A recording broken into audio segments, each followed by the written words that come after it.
I think you'll find tonight an interesting night. For we're taking ends, the ultimate end and then the temporary ends. For it is the end that gives meaning to all that goes before. The psalmist said, Lord, let me know my end and the number of my days. You read, fear not, for it is your Father's good pleasure to give you the kingdom of heaven. That's the ultimate end. In giving you the kingdom of heaven, he gives you himself. For you can equate heaven with God. God is able to give himself to all of us, to each of us. And the gift comes suddenly and without warning, after the tribulation of human experience. That I have tried you in the furnaces of affliction for my own sake. For my own sake I do it. For how should my name be profaned? My glory I will not give to another. And when we read the story in the book of Exodus, we see that glory and God are equated. I'll make my glory to pass before you. And when I pass by, so the I and glory are synonymous. He cannot give himself to another.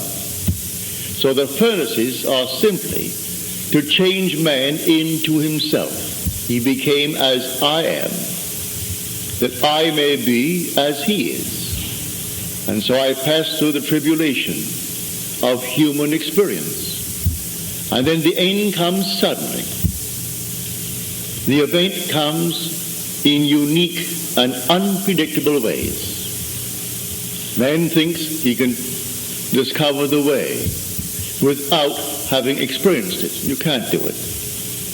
For when you experience it, listen to the words carefully now, taken from the 48th chapter of Isaiah, the 3rd verse.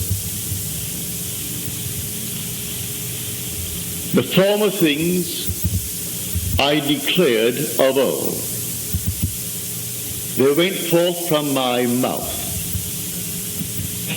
I made them known. Then suddenly I did them, and they came to pass. Now here, the one proclaiming what is going to be done, his intention, but no one could fulfill it. He had to fulfill it himself. So if he would give me himself, he has to fulfill it in me. So when this unpredictable, unique event takes place, it takes place in the first person singular tense, in me. And it comes suddenly without warning. So when I actually experience the gift of God to me, it isn't someone on the outside giving me something. He rises within me. And rising within me, he gives himself to me. Then I know who I am. And he set the entire thing out for us in his word. Now I have heard, and doubtless you have heard too. You've heard preachers claim that they met Jesus. And they're waiting for him to return. I know I have heard them. I dare say you have. If you haven't actually heard them, as I did, then you read their words, claiming that they actually met him in spirit. And then you ask them, well then tell me, who is Jesus? And they'll reply, well, Jesus is the Son of God. Then you can say to them, if you know Scripture, if you met him, and you saw him, and you say he is the Son of God, well then you must be God. They'll be startled, shocked, and think that you're blaspheming. And yet we are told that no one knows the Son except the Father. Well, if they know him, and they met him, they must be the Father. If they met him, and they claim they met him, well then, they must be God the Father. I can tell you, you can say right into their face, you are a liar. Some grand hallucination, because you cannot meet him from without. When you know God, you know him through his Son. And you want to know him through Jesus. Jesus is the Father, and David is the Son. And when you meet David, you know that he is your son. And because he is God's son, then you know who you are. And there is no other way to know God. It's the only way. It comes in unique and unpredictable ways, the entire story of Scripture. So the former things I declared of old, they went forth from my mouth, and I made them known. Then suddenly I acted, and they came to pass. Read it in the 40th chapter of Isaiah. And the word Isaiah simply means Jehovah saves. It's the same meaning of the word Jesus, the same meaning of the word Jehovah. Jehovah is salvation. Jesus means Jehovah is salvation. The word Jesus and Jehovah are interchangeable terms. No one can say Jesus is Lord except by the Holy Spirit. And who is the Holy Spirit? The remembrancer. He will bring to your remembrance all that I have said unto you. So when it comes, then all of a sudden it awakens within you. He told you what he will do. He's going to give himself to you. It is his purpose in life, his intention, to give himself to all of us. But to each of us, not collectively, but to each of us. He comes to us individually. And when he comes, he isn't coming from without. He is coming from within. For he is buried within, and he rises within. So here now we are facing a day, 2 weeks from today, I think it is, when they all celebrate. I shouldn't use the word celebrate because they'll be very sad about the day, because they do not know the day. It's called crucifixion. And they will simply remember the day. What day? 2,000 years ago? No. He chose us in him before the foundation of the world. And one man fell and became fragmented into unnumbered beings, all sons. And then comes the great affliction, the great tribulation of human experience. And then he calls us back one by one. But when we return, we are the one who fell, who is God the Father. You're raised from the level of the fragmented being called the Son into the level of God the Father. And he's personified in Scripture as Jesus.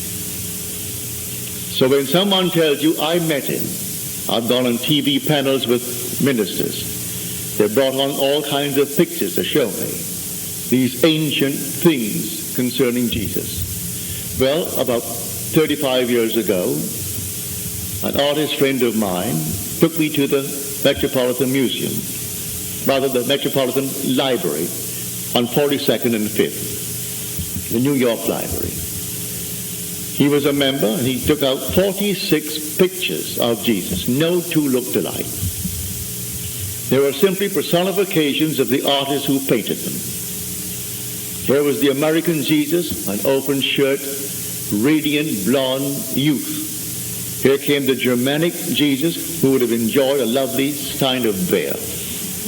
And here came the Italian with a sad face. Then the French, he could have winked his eye at any passing girl. All these were the Jesus personified by the artists who painted them. Yet there were 46, and he threw them on the screen, and I looked at them for quite a long while. 46, each claiming to be the Jesus as he appeared to them.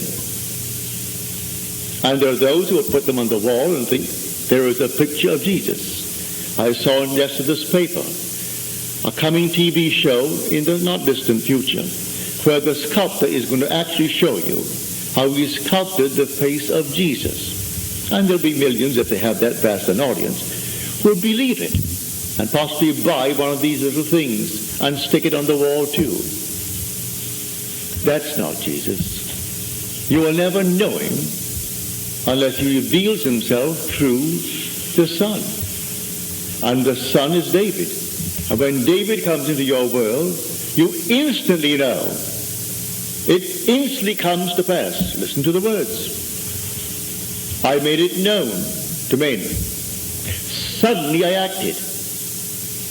And it came to pass. It's a sudden act all within you. No preparation whatsoever. It comes without preparation, without any warning whatsoever.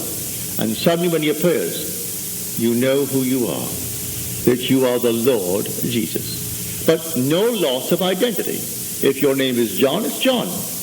But you know you're God the Father of that Son. If he is God's Son, then you must be God, because he is your Son. And you know that you are his Father, and he knows that you are his Father. And there's no other way of discovering God in this world. You can do all the holy things in the world that you think holy. Someone came the other night for the first time. He asked me after the meeting if I knew a certain esoteric society. And I told him I'm not a joiner. I don't join any kind of societies. I'm not a member of any club. So he told me about this esoteric society where if you are a member and then you will be born from above and the seed must remain in you. I said you can sit on that seed from now to the ends of time. And if you are not born literally from above, you're going to have night explosions. And you will think you're doing God a favor? No. Until that is turned around, suddenly, without any warning on your part, you can have all the diets in the world, take all the saltpeter in the world, do all these things, and you aren't going to stop the normal flow of that energy going down into generation. And when it's reversed into regeneration, you do nothing about it. You lose all interest in that impulse. The impulse is gone. And you've lost nothing. In the world of generation, it is part of living. But in the world of regeneration, you are above the organization of sex. It means nothing to you. You love them all equally. But you have no urge whatsoever to indulge in that which you wanted so badly when you were turned down into generation. Well, I don't think I've persuaded him one iota. He is going to actually become a holy man by restraining the impulse. Well, after all, he's a man my age, he should. I mean, nature should. I've outlawed it by now. However, it doesn't work that way. All these wonderful things that we read in Scripture, and these are the Word of God, but they're only shadows. These are the shadows of the reality. And when the reality takes place, it is so unlike what the shadow appears to be. When you read the story of the serpent being lifted up on the tree, or the trunk of the tree, or the staff, and you think that someone called Moses took a serpent, a fiery serpent, or a brazen serpent, and lifted it up on a staff, and all who looked upon it were cured, were healed. No, that was the shadow. When it actually happens to you, now listen to the words. We are told that on this day, when he rose, when they crucified him and then he rose, that the curtain of the temple was torn in two from top to bottom. The curtain of the temple. And you think of some temple, some cathedral, some synagogue. Now listen to these words. You are the temple of the living God, and the Spirit of God dwells in you. If you are the temple, well then the curtain of the temple must be you, or at least a part of you. So if the curtain of the temple is going to be split in two from top to bottom, when that event becomes alive within you, then it has to be you. And I'm telling you from my own experience, it is you. And it comes suddenly and without warning.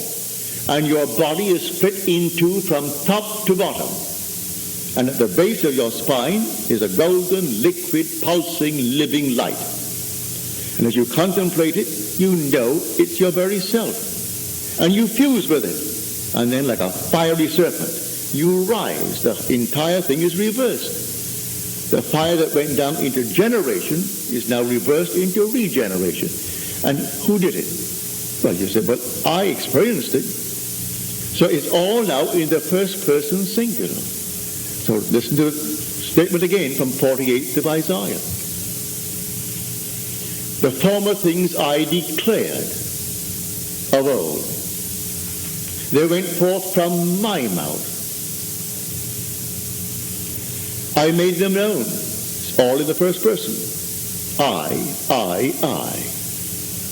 Then I acted, and they came to pass. Well, who's acting? Who actually did the feeling? Well, I did. Who ascended? Well, I ascended. Who fused with the light? Well, I did. Who was split in two? Well, I was split in two. It's all in the first person. That's how God actually gives himself to man. For God is the I of man. When you say, I am, pardon me, that's God. There is no other God. But he sleeps in man, and man is totally unaware of the true God. When you hear the word God, pardon me, or you hear the word Jesus, or the word Jehovah, the word Lord, and in some strange way the mind jumps out to something other than the I of yourself, you have a false God. If you ever hear the word Lord, and you think of something external to self, you don't have the right Lord. If in any way conjures some feeling, something that exists external to you, then get back to Scripture and try to find out who he is. For he is buried in you. You are the Spirit of God, and the Spirit of God dwells in you. You are the temple of the Lord, and the Spirit of the Lord dwells in you. Do you not realize that Jesus Christ is in you? Unless, of course, you fail to meet the test. If he is in me, then what am I doing looking on the outside?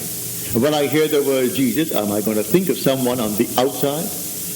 To come today, tomorrow, or maybe 1,000 years from now, I've got the wrong Jesus. Then who is the Christ? His Son. Christ is the Son of God. Well, then who is he if Jesus is not? He is David. He is the Lord's anointed. Did David not call him in the Spirit, my Lord, my God, my Father? So when you hear any priest or any minister or any rabbi speaking of the Lord on the outside, bear in mind they do not know the Lord. They do not know him. If you knew him, you would only think in terms of the I am within you. That's where he's buried. And we promise you to take it into a practical level also. The ultimate end is God is giving himself to you individually. And when you awake, you are God. And there is no other God. But now we are told to imitate God as dear children until that gift is given. It comes at the end of human tribulation. But until I'm finished with the furnaces, and how long and how vast and how severe these furnaces, here I find the Father were long to tell. But he will try me in the furnaces for his own sake, because he cannot give his glory to another. But when he gives it, it's going to happen suddenly and without warning. And then suddenly you'll know, because the Holy Spirit returns. And the Holy Spirit is simply memory returning. For he told the entire thing to us before the foundation of the world. When we came down, we were told in the beginning. But we came down into the world of complete forgetfulness. And we forgot it. But when it returns, memory returns after complete and total amnesia. And then we know exactly who we are. but we know individually because you are unique. Although we are one, still you are individualized and not in eternity will you be other than the individualized being. Yet we are one, have the same Son, and we are the same Father. But you are individualized as John, I am individualized as Neville. And this individuality tends towards greater and greater individualization forever and forever. That's the story. But if I must imitate him as a dear child, and that's how he does it. Now let me now know my end now. I do not mean the end of which you just spoke. I mean a temporary end. I want to be successful, a man will say. Or the girl will say, well, I want to be happily married, and I want him to be successful. And I want to live graciously in my world. Well, that's an end. Go to the end. View the world from that end. Don't think of it. If you think of it, you're not in it. I must actually occupy the end. Go to the end and view the world from that end. Now act in it. How would it be if it were true? What would the feeling be like if it were true? For this is simply taking the end and drenching it in feeling. I assume the feeling of the wish fulfilled and I drench myself with that feeling. Then I open my eyes and the world denies it. It doesn't really matter. Let me remain faithful to that end, and then it will come just as suddenly. But strangely enough, I'm going to pass through, it may be not a severe tribulation, but I'll pass through certain trials, certain heartbreaks, certain delays that I can't quite understand. But these, when I reach the end and the end comes suddenly upon me and the whole thing is fulfilled, I will see it was all in order. Everything was in order. My own disappointments in my world led up to whatever I am doing today. When the teacher in my school, I could ill afford the $500 that my father gave me to go to this small school in New York City. And she made me the goat. She called me out before an audience of about 40 students, and she said, now listen to him speak. He will never earn a living using his voice. She should not have done that, but she did it. But she didn't know the kind of person that she was talking about. Instead of going down into the grave and burying my head in shame, I was determined that I would actually disprove her. It did something to me when she said to me, you will never earn, to the class, using me as the guinea pig to show them what not to do. And so she said I spoke with a guttural voice, and I spoke with this very heavy accent, and I will never use my voice to earn a living. Well, I do not know what the others are doing. I haven't heard of them. And there's not a thing wrong in selling shirts for Macy's. You use your voice there too. And I dare say most of them wound up selling groceries or something. I met one of them, and he was selling groceries at Macy's. And he said to me, Neville, what do you do? So I said, I talk on the Bible. You talk on the Bible? Are you a minister? I said, no, not a minister. I simply talk on the Bible, from having experienced the Bible. But I do not know what they do, if they're still in this world. But I don't think one of them ever earned a living using his voice, unless he was selling groceries, as this one chap I know, he sold groceries. We all went to this school, and this teacher simply singled me out to make some little, exhibition of what I should not be doing in class. But I went home and I was so annoyed that I had lost my father's $500 or $600 that he gave me for the 6 months course, that I was determined that she was false, that she was wrong. So I went to the end. I went to the end and actually felt that I was facing an audience and unembarrassed, and I could talk and talk and talk forever without notes. No notes. And so class came to an end and I left. She was convinced, and maybe they were convinced. It doesn't matter what they do, it's what I do. So others may be convinced, it doesn't really matter. The whole vast world is yourself pushed out. Maybe I needed that jolt at that moment in time. And so I went through the different tribulations, and finally I found myself doing what I always wanted to do, to tell the story as it happened to me in my vision. I was having all these visions, and they were related, and yet how to do it. So the first night I started, I think 6 people came. I paid $3 for the hall, and they all came. I sat down. I wore a tux for the occasion. And I sat down and spoke for 10 minutes and dried up. And I asked them to ask me questions. So they did, very graciously. They're all friends. Sent out 50 penny postcards. In those days, you could send a card for a penny. Sent out 50 and 6 came. And out of, sympathy, each gave a $1 bill. So at least I paid $3 for the room, and I made $3. And that was my beginning. And then it grew from 3 to 10 to 20. And one night, when I had about 50, a man in the building saw me growing and growing and growing, and he thought he'd put a stop to it. And he was going to one of these New Thought conventions in Washington, D.C. And so he asked me to take his platform. And he had a very large audience of about 500. He thought that would throw me. And so I accepted his generous offer. I learned afterward his purpose was to simply get me out of the place. He thought I would simply make a monkey of myself before a vast audience who were trained differently. Unfortunately for him, and fortunately for me, the next time I spoke, my room couldn't take them. I had to move several times in 6 months, and then I moved to an old church that sat 1,100. So you see, he thought he was going to hurt me. As Scripture teaches, you meant it evil. You meant evil against me, but God meant it for good. So I got his audience. And then, about 3 years later, for some little infraction of the laws of New York City, they put him away for a couple of years. And when he came out, he asked me if I would speak for him, and I said yes, without 1 penny. I will willingly speak for you, because no one else would speak for him. They cut him off completely and said, no, you don't realize how good you were to me.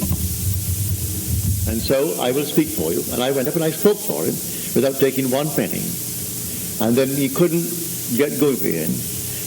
And then he and his secretary got into his car, turned on the ignition, closed up all things, and called it a day. So you see, you go through these things, and at moments that seem to be against you, and they're all for you, if you remain faithful to the end. So let us be imitators of God as their children. So then we are told, I was not ungrateful. I was not, I would say, forgetful of the divine image. I remain faithful to it. If I remain faithful to it, let anything happen, and then say within yourself, you meant evil against me, but God meant it for good. I can go back in my own family. When people tried to take from my father little equity that he had in the business, and we thought the world came to an end on that day, for he had a large family, and how to feed them, how to support them. 10 children, your wife, yourself, your mother-in-law, and the few servants that we had. And no one would come to see him because they weren't quite sure but what the accusation might be true. And that, on reflection, was the turning point in the family's fortunes. So from being a minor partner, having a very small equity in the business, he turned around without partners and then transcended the wildest dream of the family. And that was the turning point. He kept his vision.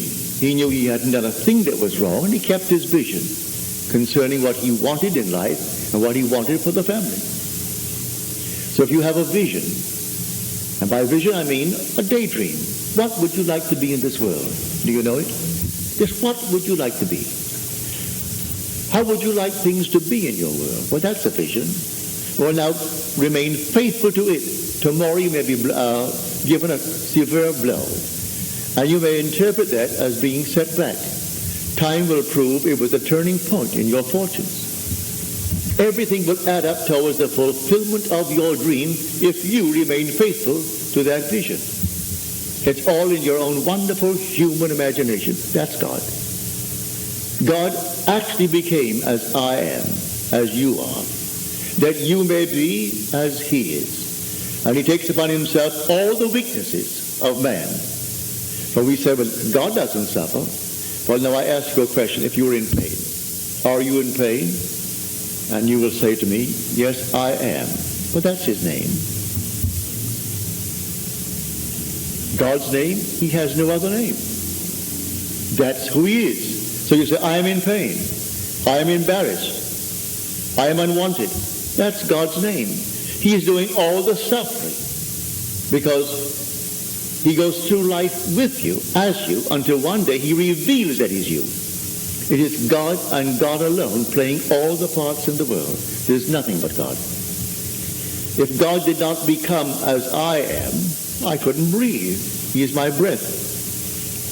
But he doesn't limit me to my wishes. He doesn't limit me to my outlook on life. He plays all the parts. He waits on me just as quickly and as indifferently when the will in me is evil as when it is good. And therefore, he subjects himself to all the things in my world. God is like pure imagining in you, in me, in every being in the world. So you imagine, all right, that's God. And he waits on us because we imagine this, that, and the other. Now you know this, go to the end, a noble end, a successful end in your world. All right, having seen it clearly in your mind's eye, what would the feeling be like if it were true? Drench yourself in that feeling. Now, tomorrow you may be disappointed. Or don't expect it tomorrow. It may come tomorrow. When it comes, it's going to come suddenly and unexpectedly. But remain faithful to the end. And all the little things that will happen in your world that will seem to deny it, they're adding up to it. Everything will add up towards that. I am telling you from my own experience. There's nothing but God in the world. He's playing all the parts. The most horrible part and the most noble part. He's playing all the parts. And no one is greater than you are because no one is greater than God. Let no one pull any rank on you. No one is greater than God. You have a background that goes back to God. It's not a physical background. You're not a horse. If I'm breeding horses, I want to know their background. But you are not a horse. You're not breeding pigs. You're not breeding sheep. You are simply the unfolding of God. And there is nothing but God. Let anyone challenge it.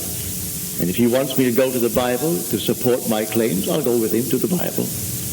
And there I'll find the passage just suited for the argument that he's trying to present. So when they tell me, I met Jesus, and I say, you met him? What does he look like? And they begin to paint a word picture of him. They tell me, who is he? Well, he's the Son of God. He's the Son of God. Well, then you must be God. Because do you not know in the 11th chapter of the book of Matthew that no one knows the Son except the Father? And you say you know the Son and you've seen him. But if you've seen the Son, well then you must be the Father. For no one knows him but the Father. Now listen to these words. No one has ever seen God, but the only Son, who is dearest to his heart, he has made him known. That's the first chapter, the 18th verse of John. So if now you say, you've seen him, well, I tell you, if you have seen God, then you must have been named the Son. For no one has ever seen God except his only Son, who is dearest to his heart, and he has made him known. You're either Christ, the Son, or you are Jesus, the Lord. One or the other. Yet they are one. One reflects the other. The Son not only radiates, but reflects the glory of God and bears the express image of his person. So when you look into the face of the Son, he is the eternal youth, and you, the Ancient of Days, and you are one. He reflects your glory, and your glory is simply I am. So I tell you, the greatest book in the world is the most misunderstood book. When he said, I declared these things of old, but they were shadows. All these were shadows of the reality.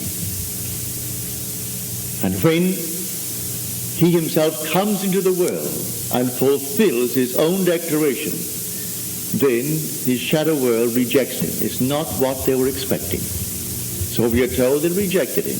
He came unto his own, and his own received him not. They could not accept it because they're looking for some man on the outside to be a savior. No one on the outside is going to save you. God and God alone is Savior. Listen to the words, 43rd and the 45th chapter of Isaiah. I am the Lord your God, the Holy One of Israel, your Savior. And besides me, there is no Savior. I am He. Not a being on the outside talking to you. I am speaking from within you. Your own wonderful I amness, that is the Lord God Jehovah. That is your Savior. And besides him, there is no Savior. And when he reveals himself to you and completely unfolds himself within you, it's because he has brought the only one in the world that could reveal him as you, and that is his Son. And his Son is your Son. If his Son is your Son, then you and he are one. So that is the story. So the end gives meaning to all that goes before. If I only know the end, well, the end is, it is God's purpose to give himself to me as though there were no others in the world.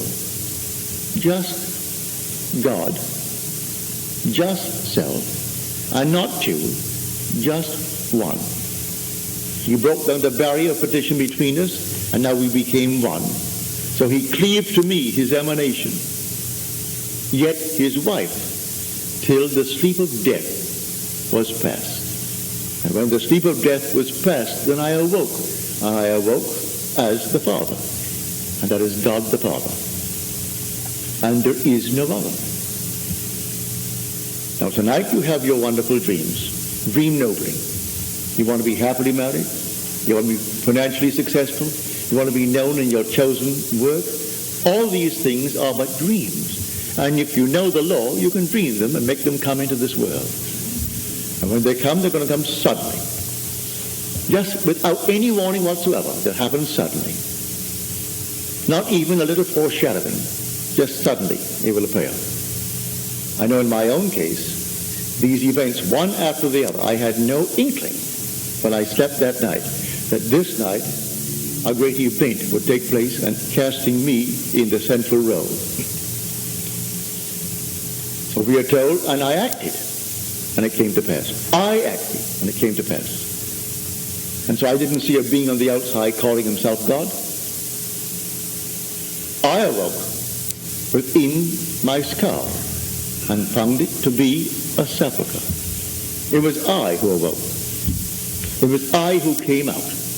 It was I who found the little child wrapped in swaddling clothes. It was I who saw the three witnesses bearing witness to the event that I had just experienced. It was I who heard the wind, and the wind was like some storm. It was I who saw David, who revealed to me that I am his father, and he is my son. It was I whose body was split in two from top to bottom. And it was I who actually looked upon that liquid golden living light fused with it, and then like a fiery serpent rose into my own skull. And it was I on whom the dove descended and smothered me in kisses. It was all I, as you're told in that passage. Read it carefully, the 48th chapter, the 3rd verse of Isaiah. The whole thing is centered in the first person singular. Not we, but I. It's unique. That's the being that you are. And all that has happened to me is going to happen to you. That you may know in the end that you and I are one. And we are the Father. Therefore, the Father is a compound unity. One made up of others. And that's what the word Elohim, which we translate God in Scripture, is. It is a plural word. It's a compound unity. And so the very first time it appears in Scripture is the very first verse of Genesis. In the beginning, God created the heavens and the earth. That word God, translated God, is Elohim, plural. And God said, let us make man in our image, after our likeness. That word is plural. It's Elohim. So the Elohim is a compound unity, one made up of others. And we are the fragmented one. Now we're called back into that unity. But when we are called back, we become the one, the Father. And there's no way to reveal you as the one other than the Son, the only Son, calling you Father. And you know it. So the Holy Spirit comes. The remembrance returns. So say what you want about the Father. Say what you want about the Son. All that's forgiven. But the sin against the Holy Spirit is not forgiven. When remembrance returns, you couldn't possibly deny it. So don't be concerned. You will never in eternity deny it because memory has returned. So there's no possibility of sinning against the Holy Spirit. And you've heard all kinds of arguments. It means deviation in sex. All that nonsense. Has nothing to do with it. When memory returns from the total amnesia that you suffered, you can't deny the being that you are. So all the arguments about God and his Son, you're told all that is forgiven. But the sin against the Holy Spirit, and who is the Holy Spirit? I will send you the Comforter. The Holy Spirit, who is the Spirit of truth. And he will bring to your remembrance all that you have heard from me. So everything you heard before the world was, then the whole thing comes back. And you'll see who you really are. So I'm telling every person in the world who will listen, you are God the Father. And the day will come, and it will come suddenly and without warning, in the most unique, unpredictable way. And here, you can't deny it. And then when the little thing called death takes place, you've taken it off for the last time. And then you and I, in the eternal world, will be one in the most intimate sense, and yet separate, because we are individualized, and yet one. That's something that only you can experience when you are in that state. Now, how can two bodies fuse and actually, literally, become one body? I have had that experience. To fuse, you can take the most intimate embrace in this world, and yet they're two. Now, what I talk about, when you are embraced, you become one. He who is united to the Lord becomes one spirit with him. You become one body with him. You become one with eternity. And yet you are individualized. So, Lord, show me my end. Tell me my end and the number of my days. And he was told, it is not for you to know the day or the hour. Only the Father knows. And when that moment in time comes, it will not be delayed, but you will not know the moment. It's going to come suddenly and unexpectedly. And then your entire world has changed. No matter what you believe prior to that moment, everything has been rearranged within your mind. And then you go about your Father's business, and you are the Father. And what is your business? Trying to awaken everyone who is sleeping, because that's the Father. He's buried in every child born of woman. Tonight, if you know someone who is now up on trial for the most horrible crime, he still is the Father. If you hear of some glorious person, he's still the Father, not any more than the one on trial for his life. So it's all God, and God is playing all the parts. And in the end, when it comes down, you and I will understand why. As the poet said, be patient. Our playwright will show in some fifth act what this wild drama means. So when you meet any person in this world, regardless of the pigment of the skin, regardless of their background, you're looking right at a mask behind which God hides his face.